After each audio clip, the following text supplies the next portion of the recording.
Hello മക്കളെ, welcome back to Xylem learning. Faisal സാറാണ്.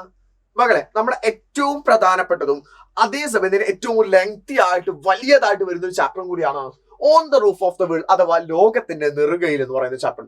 ഈ ചാപ്റ്റർ ഫസ്റ്റ് ചാപ്റ്റർ ആയതുകൊണ്ട് തന്നെ ഇവിടെ നിന്ന് ഒരുപാട് ക്വസ്റ്റ്യനുകൾ ചോദിക്കാൻ നമുക്ക് ഭയങ്കരമായ ചാൻസ് ഉണ്ട്. അപ്പൊ പല മക്കളും എന്നോട് ചോദിച്ചു, സാറേ ഇവിടുന്ന് എന്തൊക്കെ ഏറ്റവും ഇമ്പോർട്ടന്റ് ആയിട്ട് പഠിക്കേണ്ടത്? സാറ് പറഞ്ഞോ, ഇവിടുന്ന് ഒരിക്കലും ഒഴിവാക്കാൻ പാടില്ലാത്ത, ഇത് മാത്രം പഠിച്ചാൽ മതി എന്നല്ല പറയുന്നത്, ഒരിക്കലും ഒഴിവാക്കാൻ പാടില്ലാത്ത ക്വസ്റ്റ്യൻസുകൾ ഏതൊക്കെയെന്ന് പറഞ്ഞുതരാമോ? നിർബന്ധമായിട്ട് പഠിക്കേണ്ടത് ഏതൊക്കെയെന്നുള്ളത് മക്കളെ, അതാണ് ഈ ഒരു വീഡിയോയിലുള്ളത്. മക്കൾ ആദ്യം മുതൽ അവസാനം വരെ കംപ്ലീറ്റ് ആയിട്ട് നിർബന്ധമായിട്ട് കാണുക. സോ ഇവിടേക്ക് നമ്മൾ നോക്കുന്ന സമയത്ത് ഫസ്റ്റ് തന്നെ നമ്മൾ ഈ ഒരു മാപ്പിനെ മനസ്സിലാക്കാണ്ട്, മാപ്പ് എന്ന് ക്വസ്റ്റ്യൻ ചോദിക്കുകയാണെങ്കിൽ ഓണം എക്സാമിനേഷൻ മാപ്പിന്റെ ഭാഗത്ത് നിന്ന് ക്വസ്റ്റ്യൻ ഉണ്ടാവാൻ ചാൻസ് വളരെ കുറവാണ്. ക്രിസ്മസ് എക്സാമിനേഷൻ ആണ് ഉണ്ടാവാനുള്ള ചാൻസ് ഉള്ളത്. ബട്ട് ഈ മാപ്പിനെ നമ്മൾ എന്തിന് ഇവിടെ പഠിക്കേണ്ട ഒരു ആവശ്യം എന്ന് ചോദിക്കുകയാണെങ്കിൽ അത് ഞാൻ നിങ്ങൾക്ക് പറഞ്ഞുതരാം. മക്കളെ, ഇവിടെ മക്കളൊന്ന് ഫോക്കസ് ചെയ്തോ. മക്കളെ, ഇതിനെന്ത് ചെയ്യുന്നു, നമ്മൾ ഈ ഒരു ഏരിയ പല രീതിയിൽ ഡിവൈഡ് ചെയ്യുന്നുണ്ടല്ലോ. ആ പല രീതിയിൽ ഡിവൈഡ് ചെയ്യുന്ന ഏരിയ നമ്മൾ എന്ത് ചെയ്യാണ് കൃത്യമായിട്ട് മനസ്സിലാക്കാനുള്ളത്. ഇന്ത്യയുടെ ഒരു ഫിസിയോഗ്രഫി അഥവാ ഇന്ത്യയുടെ ഭൂപ്രകൃതിയുടെ അടിസ്ഥാനത്തിൽ ഇവിടെ നമ്മൾ നോക്കുന്ന സമയത്ത് ഈ ഒരു ഭാഗത്ത് നമ്മൾ വിളിക്കുന്ന പേരാണ് നോർത്തേൺ മൗണ്ടൻ റീജിയൻ അഥവാ ഉത്തര പർവ്വത മേഖല എന്നാണ് വിളിക്കാറുള്ളത്. ഉത്തരപർവ്വത മേഖല. അത് കഴിഞ്ഞിട്ട് ഇവിടെയാണെങ്കിൽ നോർത്ത് ഇന്ത്യൻ പ്ലെയിൻ ഉത്തര മഹാസമതലം എന്ന് വിളിക്കും.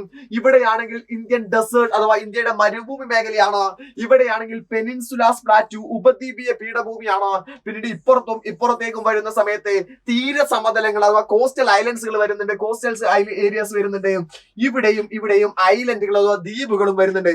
സോ അതുകൊണ്ട് ഇതിനെ കൃത്യമായിട്ട് മക്കൾ പഠിച്ചു വെക്കുക. പരീക്ഷയ്ക്ക് ചോദ്യം ചോദിക്കാൻ ഏറ്റവും കൂടുതൽ സാധ്യതയുള്ള ഒരു ഭാഗമാണ് ഈ ഒരു ഭാഗം എന്ന് പറയുന്നത്. ഇന്ത്യയുടെ റീജിയണൽ ഡിവിഷൻസ്, ഇന്ത്യയെ എങ്ങനെയെല്ലാം വിഭജിക്കാം എന്നുള്ളത് പരീക്ഷയ്ക്ക് ക്വസ്റ്റ്യൻ ചോദിക്കാൻ സാധ്യതയുള്ളതാണ്. കൃത്യമായിട്ട് ഞാൻ ആ പറഞ്ഞ കാര്യങ്ങൾ തന്നെയാണ് ഇവിടെയുള്ള നിർബന്ധമായിട്ടും പഠിച്ചേക്കാം.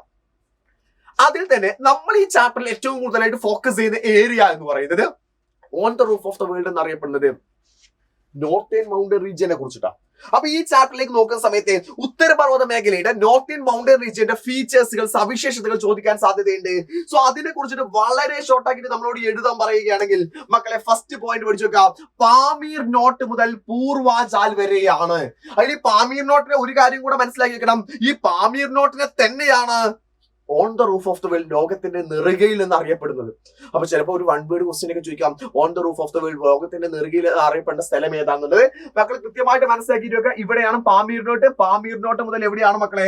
ഇവിടെയുള്ള പൂർവാചാൽ വരെയാണ്. ഇനി അതിന് പകരമായിട്ട് നമ്മൾ റിവറിനെ ബേസ് ചെയ്തിട്ട് നമ്മളോട് ചോദിക്കുകയാണെങ്കിൽ ഇവിടെയുള്ള റിവർ ഉണ്ട്, ഇവിടെയുള്ള റിവറാണ്, പുഴയാണ് ഇൻഡസ് എന്ന് പറയുന്നത്. സിന്ധു എന്ന് പറയും. ഇൻഡസ് ടു ബ്രഹ്മപുത്ര, സിന്ധു മുതൽ ബ്രഹ്മപുത്ര വരെയാണ് എന്ന് പഠിച്ചു വെക്കാം. കൂടാതെ തന്നെ അതിന്റെ ലെങ്ത്, നീളം എത്രയാ മക്കളെ വരുന്നത്? ഇവിടേക്ക് നമ്മൾ നോക്കുന്നു. ഞാൻ ഇൻഡസിന് ബ്രഹ്മപുത്രയ്ക്ക് ഒന്ന് വായിച്ചാട്ടെ. നമ്മൾ അതിന്റെ നീളം നോക്കുകയാണെങ്കിൽ നമുക്ക് പറയാം 2400 കിലോമീറ്റർ ആണ് അതിന്റെ ലെങ്ത്, നീളം വരുന്നത്. അതിന്റെ വീതി ആണെങ്കിൽ ഈ ഒരു ഭാഗത്താണെങ്കിൽ ഏകദേശം 400 കിലോമീറ്ററുകളും ഈ ഭാഗത്താണെങ്കിൽ 150 കിലോമീറ്റർ ആണ് വരുന്നത്. സോ അതുകൊണ്ട് കൃത്യമായിട്ട് ഞാൻ ഇവിടെ പോയിന്റുകൾ കൊടുത്തിട്ടുണ്ട്. സിന്ധു മുതൽ ബ്രഹ്മപുത്ര വരെയാണ്. അതുപോലെ തന്നെ 2400 കിലോമീറ്റർ ലെങ്ത്, നീളമുണ്ട്. 150 മുതൽ 400 കിലോമീറ്റർ വരെ വീതിയുണ്ട്. അപ്പൊ ഇതിന്റെ ഫീച്ചേഴ്സുകൾ നിർബന്ധം പഠിച്ചു വെച്ചോ. പരീക്ഷയ്ക്ക് 4 മാർക്കിനെ ക്വസ്റ്റ്യൻ ചോദിക്കാൻ സാധ്യതയുള്ളതാണ്. എന്നാൽ അത് കഴിഞ്ഞാൽ അടുത്തയിലേക്ക് നമ്മൾ പോകുന്നു. ഇതിനെ നമ്മൾ പല ഭാഗങ്ങളായിട്ട് ആക്ച്വലി തരംതിരിച്ചിട്ടുണ്ട്. അതിൽ ആദ്യം നമ്മൾ തരംതിരിച്ചിട്ടുള്ളത് ട്രാൻസ് ഹിമാലയ ഈസ്റ്റേൺ ഹിൽസ് അഥവാ കിഴക്കൻ കുന്നുകൾ എന്ന് പറഞ്ഞിട്ടാണ്.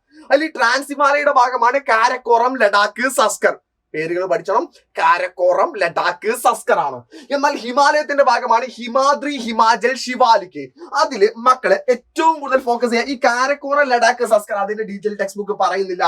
ബട്ട് ഇവയുടെ ഡീറ്റെയിലുകൾ പഠിക്കണം. ഇവയുടെ ഡീറ്റെയിൽസ് എന്ത് ചെയ്യണം മക്കൾ? നിർബന്ധമായിട്ട് പഠിക്കണം. ഒരിക്കലും ഒഴിവാക്കരുത്. ഹിമാദ്രി, ഹിമാചൽ, ഷിവാലിക്കിന്റെ ഡീറ്റെയിലുകൾ ഇല്ലാത്ത ഒരു ക്വസ്റ്റ്യൻ പേപ്പർ പോലും കാണാറില്ല. അപ്പൊ അത്രയും പ്രധാനപ്പെട്ട ഭാഗമാണ് ഹിമാദ്രി, ഹിമാചൽ, ഷിവാലിക്കിന്റെ ഡീറ്റെയിൽസുകൾ പഠിക്കണം. എന്നിട്ട് പൂർവാചാലിനെ ജസ്റ്റ് റാൻഡം ആയിട്ടൊന്ന് വായിച്ചാൽ മാത്രം മതി. ഇനി നമുക്ക് ഇവിടെ നിന്ന് ഒരു ക്വസ്റ്റ്യൻ ചോദിക്കാൻ സാധ്യതയുള്ളതാണ്. ഹിമാലയത്തിന്റെ ഒറിജിൻ, ഹിമാലയം എങ്ങനെയാ രൂപം കൊണ്ടത് എന്നുള്ളത്. നമുക്കറിയാം പ്ലേറ്റ് മൂവ്മെന്റുകൾ, ഫലക ചലനത്തിന്റെ ഭാഗമായിട്ടാണ് ഹിമാലയം രൂപം കൊണ്ടിട്ടത്. ഹിമാലയം, ഇന്ത്യ എന്ന് പറയുന്നത് ആക്ച്വലി ഇന്ത്യ എന്ന് പറയുന്നത് എന്ത് ചെയ്യുന്നു? നമ്മുടെ സദേൺ ഹെമിസ്ഫിയർ, ദക്ഷിണാർദ്ധഗോളത്തിലായിരുന്നു ഉണ്ടായിരുന്നത്. ഒരു 150 മുതൽ 160 മില്യൺസ് ഓഫ് ഇയേഴ്സ് കൊണ്ട് സദേൺ ഹെമിസ്ഫിയർ ദക്ഷിണാർദ്ധഗോളത്തിലായിരുന്ന ഇന്ത്യ എന്ത് ചെയ്തു? It is move towards upward. അത് നോർത്ത് വാർഡ് വടക്കോട്ട് എന്ത് ചെയ്തു? മൂവ് ചെയ്യുന്നു. അത് യുറേഷ്യൻ പ്ലേറ്റ്, യുറേഷ്യൻ ഫലകവുമായിട്ട് കൂടിച്ചേർന്നിട്ടാണ് ആ ഭാഗത്ത് ആക്ച്വലി ഹിമാലയം രൂപം കൊണ്ടിട്ടുള്ളത്. ഇതിന് നടുവിലുണ്ടായിരുന്ന കടലുണ്ട്. ആ കടലിനെ നമ്മൾ വിളിക്കുന്ന പേരാണ് ടെത്തിസ് എന്ന് പറയുന്ന കടൽ അതിനിടയിൽ ഉണ്ടായിരുന്നു. അപ്പൊ ഇതൊക്കെ പരീക്ഷയിൽ ക്വസ്റ്റ്യൻ ചോദിക്കുന്നതാണ്. ഇതിന് വീഡിയോ സഹിതമാണ് നമ്മൾ നോർമലി ക്ലാസ് എടുക്കാറുള്ളത്. സോ കൃത്യമായിട്ട് മക്കൾ നേരം ലൈവിൽ ഉണ്ടായിരിക്കണം. മാരത്തോൺ ഇന്ന് നമ്മുടെ 7 മണിക്ക് നടക്കാനുള്ള മാരത്തോണിൽ മക്കൾ നിർബന്ധമായിട്ടുണ്ടായിരിക്കണം. അതിന്റെ വീഡിയോ സഹിതം, അതിന്റെ ആനിമേഷൻസുകൾ സഹിതം ഞാൻ നിങ്ങൾക്ക് സെറ്റ് ആക്കി തരും. ആ ഒരു കാര്യം എന്ന് പറയുന്നത്. സോ അങ്ങനെ എന്ത് ചെയ്യാം? മക്കൾ കൃത്യമായിട്ട് മനസ്സിലാക്കാം. 150 to 160 of millions of years കൊണ്ട് 150 മുതൽ 160 മില്യൺസ് ഓഫ് ദശലക്ഷക്കണക്കിന് വർഷങ്ങൾ കൊണ്ടാണ് ആക്ച്വലി ഹിമാലയം രൂപം കൊള്ളുന്നത്. അന്ന് സദേൺ ഹെമിസ്ഫിയർ ദക്ഷിണാർദ്ധഗോളത്തിൽ ഉണ്ടായിരുന്ന ഇന്ത്യ എന്ന് പറഞ്ഞാൽ ഓസ്ട്രേലിയൻ കോണ്ടിനെന്റിന്റെ ഒക്കെ ഭാഗമായിട്ടാണ് ഉണ്ടായിരുന്നത്. അവിടുന്ന് നേരെ വടക്കോട്ട് മുകളിലോട്ട് വന്നിട്ട് മുകളിലുണ്ടായത് യുറേഷ്യൻ എന്ന് പറയുന്ന ഫലകം ഉണ്ടായിരുന്നു. അതിനായിട്ട് അങ്ങോട്ട് കൂടിച്ചേർന്നു. ആ മൂവ്മെന്റ് നമ്മൾ വിളിക്കുന്ന പേരാണ് കൺവേർജൻ ബൗണ്ടറി അഥവാ സംയോജക സീമ എന്നാണ് വിളിക്കാറുള്ളത്. ഇതിന്റെ ഭാഗമായിട്ടാണ് ആക്ച്വലി ഹിമാലയം രൂപം കൊണ്ടിട്ടുള്ളത്. അത് കഴിഞ്ഞാൽ ഹിമാലയത്തിന്റെ റീജിയണൽ ഡിവിഷൻസ് മാറ്റമുണ്ട്. പ്രാദേശിക വിഭാഗങ്ങൾ നമ്മൾ പഠിച്ചു വെക്കണം. ഹിമാലയത്തിന്റെ റീജിയണൽ ഡിവിഷൻസ് അഥവാ പ്രാദേശിക വിഭാഗങ്ങൾ മക്കൾ നിർബന്ധമായിട്ട് പഠിച്ചു വെക്കണം. പ്രാദേശിക വിഭാഗങ്ങൾ നമ്മൾ 3ആയിട്ടാണ് തരംതിരിക്കുന്നത്. Western Himalaya, central Himalaya, eastern Himalaya. ഇവിടെയാണ് ആക്ച്വലി വെസ്റ്റേൺ ഹിമാലയ, ഇവിടെയാണ് സെൻട്രൽ ഹിമാലയ, ഇവിടെയാണ് ഈസ്റ്റേൺ ഹിമാലയ, കിഴക്കൻ ഹിമാലയം എന്ന് പറയുന്നത്. ഇതിനെ തരംതിരിക്കുന്നത് എന്ത് ബേസ് ചെയ്തിട്ടാ? അതിന്റെ അടിയിലൂടെ പോകുന്ന, ഇടയിലൂടെ പോകുന്ന റിവേഴ്സിനെ ബേസ് ചെയ്തിട്ടാണ്, നദികളെ ബേസ് ചെയ്തിട്ടാണ്. എന്ന് വെച്ചാൽ ഇവിടെ ഉള്ളത് ഇൻഡസ് ആണ്, ഇവിടെ ഉള്ളത് കാളിയാണ്, ഇവിടെ ഉള്ളത് ടീസ്റ്റയാണ്, ഇവിടെ ഉള്ളത് ബ്രഹ്മപുത്രയാണ്. സോ ഇവക്കിടയിലാണ് എന്ത് ചെയ്ത് ഈ ഡീറ്റെയിലുകൾ ഉള്ളത്. അതിൽ തന്നെ ഈ റിവേഴ്സുകളുടെ പേരുകൾ പഠിക്കാണ്ട്, അതിന്റെ ഡീറ്റെയിലുകൾ പഠിക്കാണ്ട്, അതിൽ തന്നെ നമ്മൾ ഞാൻ പഠിക്കാനുള്ള കോഡാണ് ഇവിടെ തന്നിട്ടുള്ളത്. നമ്മുടെ വെസ്റ്റേൺ ഹിമാലയെ നമ്മൾ 3ആക്കി തരംതിരിക്കുന്നുണ്ട്. കാശ്മീർ ഹിമാലയ, ഹിമാചൽ ഹിമാലയ, ഉത്തരാഖണ്ഡ് ഹിമാലയ. പഠിക്കണേ. കാശ്മീർ ഹിമാലയ, ഹിമാചൽ ഹിമാലയ, ഉത്തരാഖണ്ഡ് ഹിമാലയ. ഏതെങ്കിലും ഒന്നിന്റെ ഡീറ്റെയിൽ ചോദിക്കാം. അത് ഓരോന്നിന്റെയും നമ്മൾ ഏറ്റവും എളുപ്പത്തിൽ പഠിക്കാനുള്ള ഒരു കോഡുകൾ സെറ്റ് ആക്കി വെച്ചിട്ടുണ്ട്. ഒരു സിംഗിൾ പേജിന്റെ ഉള്ളിൽ എന്ത് ചെയ്യാം? നമുക്ക് നമ്മുടെ കാശ്മീർ ഹിമാലയ ഉണ്ട്, ഹിമാചൽ ഹിമാലയ ഉണ്ട്, ഉത്തരാഖണ്ഡ് ഹിമാലയ ഉണ്ട്. അത് പഠിക്കാനുള്ള സാധനം നമ്മൾ സെറ്റ് ആക്കി വെച്ചിട്ടുണ്ട്. അത് നമ്മൾ മാരത്തോണിലായിരിക്കും ഡിസ്കസ് ചെയ്യാം. ഇതിന്റെ ഓരോന്നിന്റെയും കാര്യങ്ങൾ ഞാൻ കൃത്യമായിട്ട് മാരത്തോണിൽ ഡിസ്കസ് ചെയ്യും. സോ മാരത്തോൺ ആരും തന്നെ മിസ്സാക്കരുത്. അതുപോലെ തന്നെ ഹിമാലയത്തിലെ ഹ്യൂമൻ ലൈഫ്, അതോ മനുഷ്യ ജീവിതം നോക്കുന്ന സമയത്ത് കൃഷിയെ ഒന്ന് ഫോക്കസ് ചെയ്തേക്കാം. 2 കാര്യങ്ങളാണ് ഫോക്കസ് ചെയ്യേണ്ടത്. ഒന്ന് കൃഷിയും, രണ്ടാമത് ടൂറിസവുമാണ്. കൃഷിയിലേക്ക് നോക്കുന്ന സമയത്ത് കൃഷി വളരെ കുറവുള്ള സ്ഥലമാണ്. കാരണം അതിന് എന്ത് ചെയ്യും? അവിടുത്തെ ആൾട്ടിറ്റ്യൂഡ് ഉയരമായിരിക്കാം, എലവേഷൻ ആയിരിക്കാം, സ്റ്റീപ്നെസ് ഓഫ് സ്ലോപ്പ് ചെങ്കുത്തായ ചെരിവായിരിക്കാം, ഇമ്മച്ചർ സോയിൽ പാകമാകാത്ത മണ്ണായിരിക്കാം, അതുപോലെ തന്നെ ലോ ടെമ്പറേച്ചർ താപനില കുറവായത് കൊണ്ടായിരിക്കാം. ഇവിടെ കൊണ്ടെല്ലാം എന്ത് ചെയ്യണേ? അവിടെ കൃഷി വളരെ കുറവാണ്. എന്നിരുന്നാലും ചില ഏരിയകളിലൊക്കെ ടെറസ് ഫാമിംഗ് അഥവാ തട്ടുതട്ടുകളായിട്ട് നമ്മൾ എന്ത് ചെയ്ത് കൃഷി ചെയ്യുന്നുണ്ട്. നമ്മൾ നെല്ലിനെയും ഗോതമ്പിനെയും പാഡിയെയും ഒക്കെ എന്താണ് ടെറസ് ഫാമിംഗ് തട്ടുതട്ടുകളായിട്ട് നമ്മൾ കൃഷി ചെയ്യുന്നുണ്ട്. കൂടാതെ അവിടെ കാണുന്ന ഒരു സോയിൽ ഉണ്ട്, കരേവാസ് എന്ന് പറയുന്നത്. ഈ കരേവാസ് എന്ന് പറയുന്ന സോയില് സാഫ്രോൺ കൾട്ടിവേഷൻ ഏറ്റവും സ്യൂട്ടബിൾ ആയിട്ടുള്ള സോയിലാണ്. കൂടാതെ ടൂറിസം പഠിച്ചു വെച്ചേക്കാം.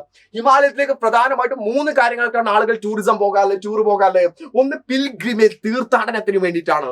തീർത്ഥാടനത്തിന് വേണ്ടി പോകുന്ന സ്ഥലങ്ങൾ നോക്കുക. കൈലാസം, മാനസരോവരം, അമർനാഥ്, ഹേമായൺ സാഹിബ് തുടങ്ങിയിട്ടുള്ള സ്ഥലങ്ങളാണ്. എന്നാൽ രണ്ടാമത്തെ ടൂറിസം പോകാറുള്ളത് റിസോർട്ടുകളിലേക്കാണ്. ലക്ഷറി പരിപാടികൾക്ക് വേണ്ടിയിട്ട് എന്ത് ചെയ്യുന്നു? റിസോർട്ടുകളിലേക്കാണ് ടൂറിസം പോകാറുള്ളത്. അത് എന്ത് ചെയ്യുന്നു? ഷില്ലോങ്, ഡാർജിലിംഗ്, ആൽമോറ, റാണിക്കേറ്റ്, മുസോറി തുടങ്ങിയിട്ടുള്ള സ്ഥലങ്ങളിലേക്കാണ് പോകാറുള്ളത്. ഏറ്റവും അവസാനത്തേതും എന്നാൽ ഏറ്റവും ഇമ്പോർട്ടന്റുമായിട്ട് ഹിമാലയത്തിലേക്ക് ടൂറുകൾ പോകുന്നതെന്ന് പറഞ്ഞാൽ അഡ്വഞ്ചറസ് ടൂറിസം ആണ്. അതെ, 1953 മെയ് 29 എഡ്മൻ ഹിലാരിയും ഷെർപ്പയായിട്ട് ട്രെൻസിംഗ് നോർവേയും കൂടെ ഹിമാലയം എവറസ്റ്റ് കയറിയതിനു ശേഷം നമ്മൾ അഡ്വഞ്ചറിന് വേണ്ടിയിട്ട്, സാഹസികതകൾക്ക് വേണ്ടിയിട്ട് ആളുകൾ അങ്ങോട്ട് ടൂർ പോകാറുണ്ട്. നമ്മുടെ പാരാഗ്ലൈഡിങ്ങും സ്കീയിങ്ങിനും അതുപോലെ തന്നെ മൗണ്ടൈനറിങ്ങിനൊക്കെ വേണ്ടിയിട്ട്. സോ ഈ ഒരു ഭാഗങ്ങളാണ് ഈ ചാപ്റ്ററിൽ ഒരു കാരണവശാലും ഒഴിവാക്കാൻ പാടില്ലാത്തത്. അപ്പൊ പല ആളുകളും ഉണ്ടായിരിക്കും, സാറേ ഞങ്ങൾ ഒന്നും പഠിച്ചിട്ടില്ല, ഞങ്ങൾ എന്താ സാർ പഠിക്കേണ്ടത്, മിനിമം ഞങ്ങൾ എന്തെങ്കിലും പഠിക്കണം എന്ന് പറയുന്ന ആളുകൾക്ക് വേണ്ടിയിട്ടാണ് ഈ ചാപ്റ്ററിന് ഏറ്റവും കൂടുതൽ ഫോക്കസ് ചെയ്യേണ്ട ഭാഗങ്ങൾ ഇതാണ്. ഇതിന്റെ എല്ലാത്തിന്റെയും ഡീറ്റെയിൽഡ് ഭാഗങ്ങൾ, ഇതിന്റെ ഏത് ലെവലിലായിരിക്കും ക്വസ്റ്റ്യൻ ചോദിക്കാം, എങ്ങനെയാണ് ക്വസ്റ്റ്യൻ ചോദിക്കാം, ആ ക്വസ്റ്റ്യനുകൾ വരുന്ന സമയത്ത് എങ്ങനെ ആൻസർ ചെയ്യണം തുടങ്ങിയിട്ടുള്ള കാര്യങ്ങളെല്ലാം ഇന്ന് വൈകുന്നേരം 7 മണിയുടെ ലൈവിൽ നമ്മൾ ഡിസ്കസ് ചെയ്യുന്നതാണ്. മെഗാ മാരത്തോണിൽ നമ്മൾ ഡിസ്കസ് ചെയ്യുന്നതാണ്. സോ ലൈവ് മറക്കരുത്, എല്ലാവരും അവിടെ ഉണ്ടായിരിക്കുക. Tata, bye bye.